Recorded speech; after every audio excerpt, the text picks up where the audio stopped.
Alright guys, what's up sa inyong lahat? Nagbabalik na naman po si Jilan dito sa ating channel. Kahit tayo matagal na guys na nawala dito sa ating channel, syempre hindi natin to nakakalimutan. At yung ating mga nanay-nanayan, mga ate-ate dito, kuya-kuya sa ating channel na nandyan pa, kamusta na po kayo? Ako ay ngayon pa lang ulit nakakabangon. Ngayon lang ulit tayo nakakabalik sa ating channel and sana makatuloy-tuloy tayo. Doon tayo madalas guys sa TikTok kasi. Doon tayo madalas nag-upload ng mga video. So, ayun, sa mga bagong dating pa lang sa ating channel na makakapanood ng video na to, ayan, syempre, wag nyo kalimutang mag-subscribe dyan, mag-like na rin kayo at mag-share kayo ng ating mga videos na sa ganon, mas marami pa tayo ma-sharean ng ating mga ire-reaction video dito. So, anyway guys, bago tayo magsimula, makinig muna tayo kay Bishop Abante. Not all blessings come from God. There are blessings that come from the devil, particularly those blessings that come from corruption, those blessings that come from ill-gotten wealth, those blessings that come from stealing, diba? From cheating, from robbery, from isabo, from ibingo, from the casino. And then you cannot speak out, oh, I was blessed because I won at the casino. You don't say that, diba? Or I have been blessed because I won. Akalain nyo guys, may ganito palang mga sinasabi to si Bishop guys. Malapit na ako guys, madala guys. Malapit na tayong madala sa mga sinasabi nito. Kung di natin nakita to guys sa Congress, malamang sa malamang guys, isa na rin tayo sa nabautismuhan nito. Sige guys, tuloy natin, napakaganda na kanya sinasabi. Namiss ko kasi guys ito si Mr. Abante, si Bishop Abante. Namiss ko to kasi sa TikTok guys. Doon ko madalas to na-upload. Siya, continue tayo guys. That might be blessings to you, but they're not blessings that come from God. Amen? Why? Because God will not bless you if you do not do what is right. God will not bless you because He has given certain conditions before God would bless you. A lot of people would like to get blessed in their own terms. They don't want to get blessed in God's terms. And you know, when you speak of being blessed in God's, guys, parang anong laking ibang tao dito nito ni Bishop Abante, 'di ba? Parang anong layo niya dun sa pag nasa Congress siya, guys. My goodness, parang siya dito, parang yung akala mo guys hindi makakabasag ng pinggan. Sige, tuloy natin guys yung sinasabi nito at i-rebat natin pabalik sa kanya guys. Term, there's only one word for it, and was that obedient.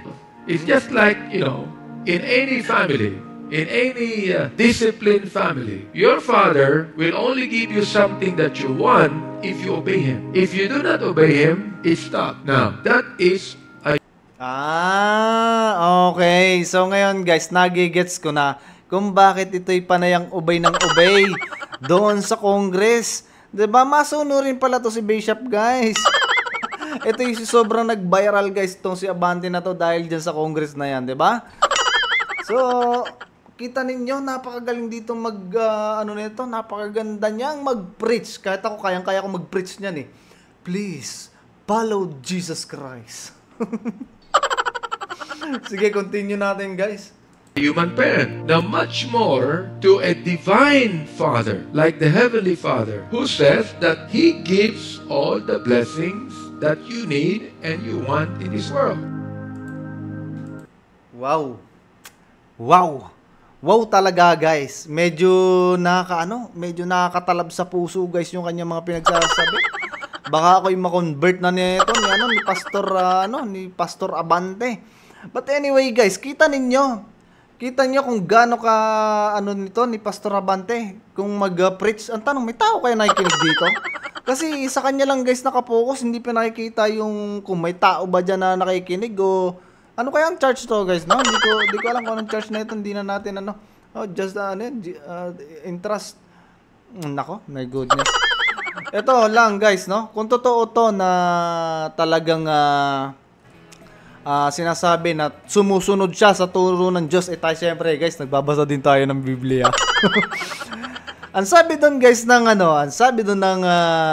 ni Jesus Christ, doon sa kanya mga apostol, kung gusto mo na ikaw ay maging apostol ko, maging alagad ko, 'di ba? Nabasa natin yung guys. Oh, akala nyo hindi ko nababasa yon. Nabasa natin yon. Oh, di ba? Ang sabi niya doon, lahat ng pagmamay-ari niya, ipamigay niya, iwanan niya, at sumama ka sa kanya. Ganon yung tunay na tagasunod. Kaya ikaw, Mr. Abante, Congressman Abante, or Bishop, or Pastor, ano pa man, kung ikaw ay tunay na tagasunod, aba, nakita namin na sobrang dami mo dyang luxury. Naka-ano ka pa, naka-escalade ka na bullet fruit. Oh, di ba? Ang gagara ng relo, guys. Oh. I-share mo yan. Yun ang tunay na tagasunod ng Panginoon. Di ba? Yun ang totoo, guys, na tagasunod ng Panginoon. Sinasabi ko sa inyo, guys, yung mga, hindi lahat ng tunay na nagbabasa, nangangaral, totoong tagasunod ng Diyos. Yung iba dyan, nagbabalat kayo lang, katulad nito ni Abante. Kitang-kita nyo naman, guys, di ba? Yung mga ginagawa nito dyan sa Congress. Grabe. Tapos mabubulatan mo, sandamakmak pala, guys, ang kanyang kayamanan.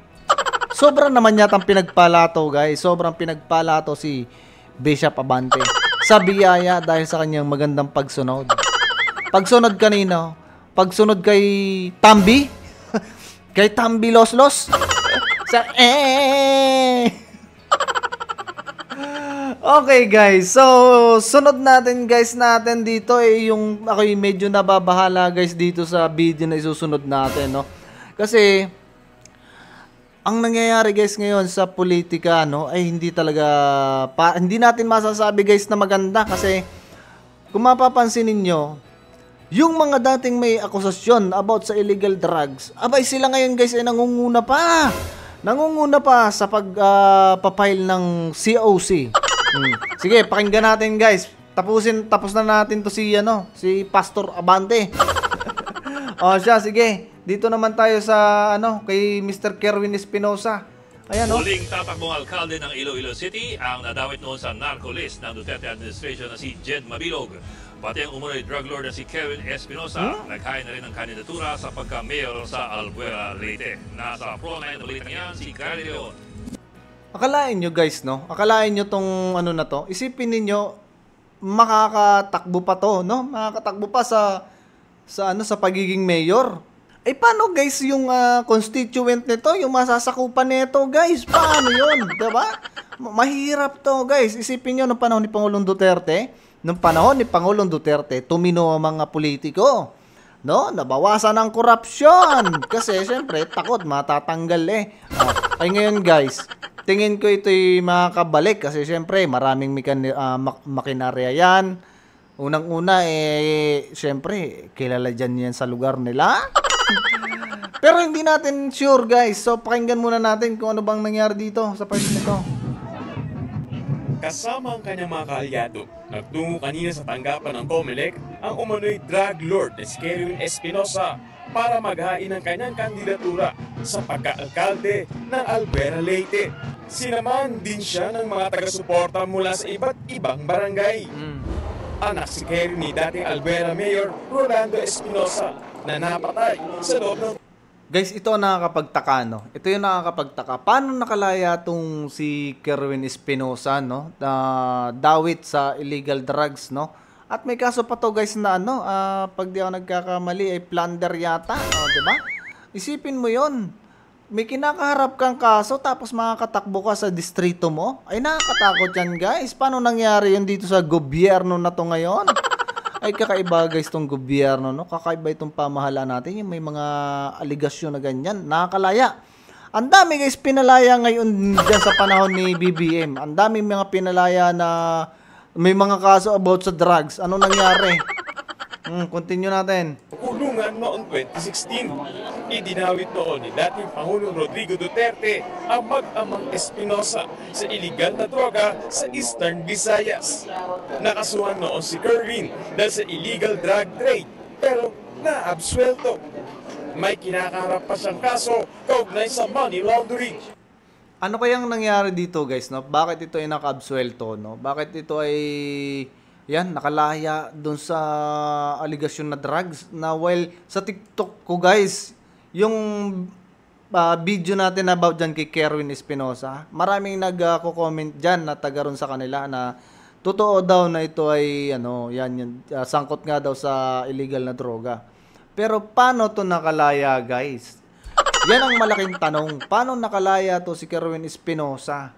'Di ba? Noon grabe, guys. Anong nangyari sa gobyerno natin? Itong mga sangkot sa droga na to, nakakatakbo pa. Nakakatakot yan, guys. Mr. Pangulo, anong nangyari sa administrasyon mo? Hindi yata tama itong nangyayari na to. Mga sangkot sa droga ay makakatakbo. Pambihira. At nitong Mayo, ipinagutos naman ng Court of Appeals na muling buksan ang kaso ni Espinosa kaugnay ng illegal possession of dangerous drugs and firearms. Sa Iloilo City naman, susubukan muling tumakbong alkalde si dating Mayor Jed Patrick Mabilog. Posible niya makalaban si Mayor Jerry Treñas. Si Mabilog ang kasama rin noon sa narco-list ni dating Pangulong Duterte. Kasama siya sa mga iniimbestigahan ngayon. Ito guys, si Mabilog, napanood ko yung interview niya kay Corina, no? Payak-iyak pa yan dyan, guys. Tapos sabi niya dyan, wala daw siyang balak na tumakbo sa pagka-mayor. Ito na. Makikita natin to, guys. Nag-file na ng COC. So, ano ibig sabihin? Napakalaking sinungaling, guys. My goodness. Paano to ngayon? Naku, paano kaya yan ngayon, guys? Kung yan ay mga kalusot. So, balik na naman yung dyan sa lugar nila. Pambihira. Pambihira talaga, guys. Ano ang kakaibang nangyayari ngayon, guys, sa gobyerno natin? Hindi ako makapaniwala na yung mga drug related nakatakbo pa. Pero kung ikaw ay mahirap, guys, naku, doon ka na mabubulok sa kulungan, 'di ba? Yan yung matindi, guys, dito sa administrasyon ngayon, 'di ba? Pambihira. Ng Quad Committee ng Kamara tungkol sa madugong war on drugs. Nagbabalita. Yan. Kita natin, guys, ang malaking kabalbala na nangyayari ngayon. Sangkot sa droga, makakapag-file pa ng COC. Di yan lang yan sa administrasyon ni BBM. Napakalupit. Sige. Dito naman tayo kay Castro. May ginawa pala to na pagpapile ng for senatorial. Matindi rin to isa, guys, na to, si Castro. Nako, isa-isahin natin yung mga yan. Kasi wala naman, ano bang nagawa nito ni Castro, guys? Ano bang nagawa nito ni Castro? Wala akong narinig nito, guys, kasi ito, ang nire-representa nito sa Congress ay mga teacher. Diba? Ano bang naiambag nito sa mga teacher? Meron ba kayo nabalitaan yung mga teacher na nandito nanonood sa atin? Anong nabalitaan ninyo dito kay Castro na itulong sa inyo bilang siya ay isang inyong representative sa Congress? Sige, panoorin natin to si Castro. Services para sa mga Pilipino. Susugpuin din daw nila ang political dynasty lalo na sa Senado. The time is right na meron isang progresibo, isang national democrat na pumasok sa Senado. I think yung pagbalik ng Marcos sa pwesto ay nagsilbing malaking aral sa ating mamamayan na itong mga political dynasty. Tapos, ay mukhang malabo to, guys, na makalusot. Kakalabanin niya pala si BBM. Ay, tapos ka diyan. Pag kinalaban mo yan, ay yun yung mga mayor sa Cebu, yung mayor, diba? Palibasa at hindi pabor sa ginagawa ng administrasyon.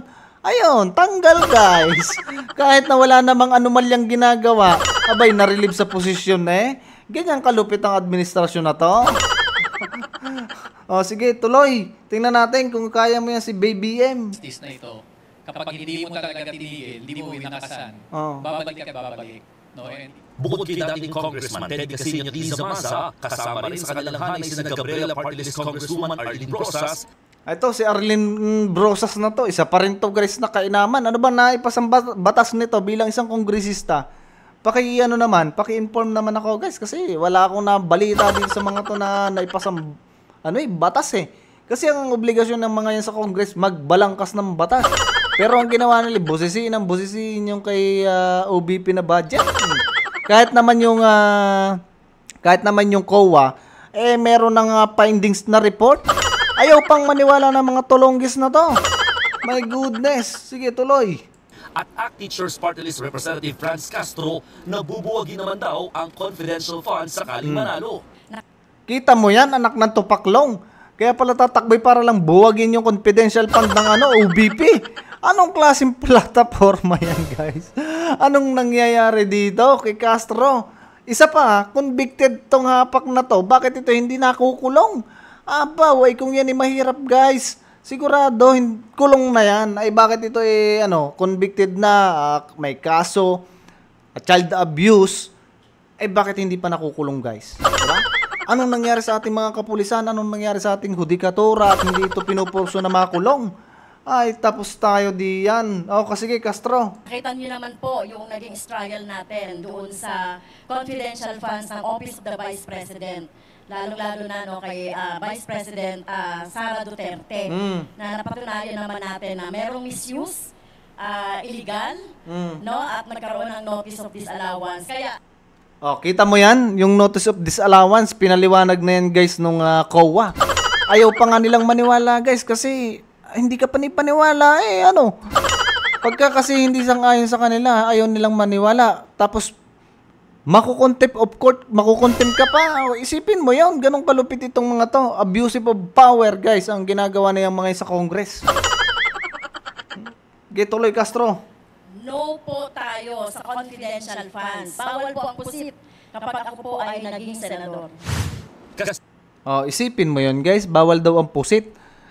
Paano makakatakbo yung pusit? Loko-loko ka ba? Paano ba makakatakbo sa Senate yun? Kita mo? Ito, guys, si Castro na yan. Representative ng teachers. Ano ba ang nagawang mabuti nito sa mga guro? Sa ating mga maguro? Diba? Meron bang magandang nagawa to, guys, para sa mga guro na inire-representa niya? Diba? Parang wala yata, guys. Kung may teacher man po dito na nanonood sa video natin, i-comment ninyo, guys, kung ano ba ang nagawa nito para sa inyo. Bilang inyong representative. Parang pagkakaalam ko, wala po siyang nagawa para sa inyo.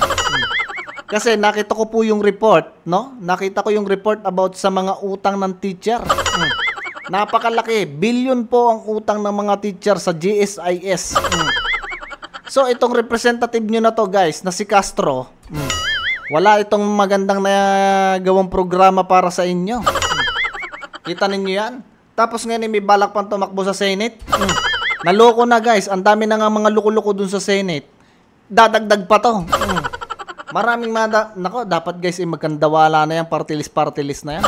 Kasi wala namang na magandang nagagawa yan, guys, no? Sa Congress. Maliban lang dun sa ilan, no? Hindi naman lahat, pero yung ilan lang, mabibilang mo sa yung daliri na yung party list na yon ay nag-represent talaga doon sa kanyang party list. Katulad nung kay Dan Marcoleta, no? Kay Congressman na Marcoleta, yun ay nagpa-function, napakaganda nung party list niya. Kaya alam nyo na, guys, alam nyo na kung ano yung ating ilaline up for senator. Matik na tayo dyan, guys. Doon tayo sa may talagang malasakit sa taong bayan. Diba? Mali tayo. Mali. Dapat ipalakpak yan, kaso wala tayong palakpak. So, ayun, guys. Nabanggit ko yung sa teacher dito kay Aling Kunching. Ayan, palitan na natin ang pangalan nito ni Aling Kunching. Si Castro. Yung sa mga teacher, guys, alam nyo, nakakaawa din yung mga teacher natin. Kaya inaabot na ng ilang taon, hindi pa makapag-retired kasi maraming utang sa GSIS. Isipin niyo yung mga teacher natin na napakasipag. Pati trabaho nila, dala pa rin sa bahay. Ayan. Ang laki ng utang, guys, sa GSIS. Kasi maliit nga yung sweldo nila. Bakit hindi ito si Castro gumawa ng programa? Parang mas magaling pa yata tayo dito. Joke lang. Pero dapat gumawa siya ng programa para sa mga teacher. Like for example, pwedeng gumawa siya ng programa na yung mga teacher pwedeng magturo ng online. Diba? Magturo ng online para na sa ganun may another income or tutor. Diba? Wala, guys. Ito si Castro. Walang ginawa to diyan sa kundi busisiin yung yung confidential fund na which is meron ng declaration yung COA. Diba? Ay nako, guys, dapat maging wise na tayo sa pagboto sa mga politiko. Dapat kilalanin nating mabuti yung mga iboboto natin. Kasi ang sambayan ng Pilipino ang magsasuffer pagka katulad nitong mga to guys, yung nalupo dyan. Diba? Kawawa ang sambayan ng Pilipino. Katulad na lang ngayon guys. Dahil sa ating pagkakamali, anong nangyayari? Nag-implement ng flood control sa zona, pinagyabang, binanggalang ng barko. Diba? Ngayon, mga tatakbo, makakaliwang grupo, merong drug lord pa. Yan ang bagong Pilipinas natin ngayon guys. Kaya nakakatakot. Balik na naman daw ang mga magnanakaw. Balik na rin na naman daw ang mga hold-upper. May mga dinudukot pa. O kita ninyo yan. Mismong pulis guys. Pinapasok sa loob ng bahay para patayin. O nasa ng hustisya doon. Tsaka yung mga CHR nung panahon ni Pangulong Duterte guys. Diba? Nung panahon ni Pangulong Duterte, yung mga yan, ngawa ng ngawa, ngayon nawawala. Ang daming mga batang nawawala. Bakit di nila imbestigahan yun? Bakit di nila gawa ng investigasyon? Diba? Ay, nako guys. Sa daming problema ngayon ng bansa natin, ay talaga nakakatakot na guys. Nakakatakot. So anyway guys, maraming salamat sa inyong time, sa inyong panonood. At I hope na makakapag-sunod-sunod tayo, makapag-upload dito or makapag-live na rin tayo. Para naman na makabawi tayo dito sa ating YouTube na pabayaan na natin. And yun, God bless sa inyo guys. At kita-kita kits ulit sa susunod na video. Bye-bye!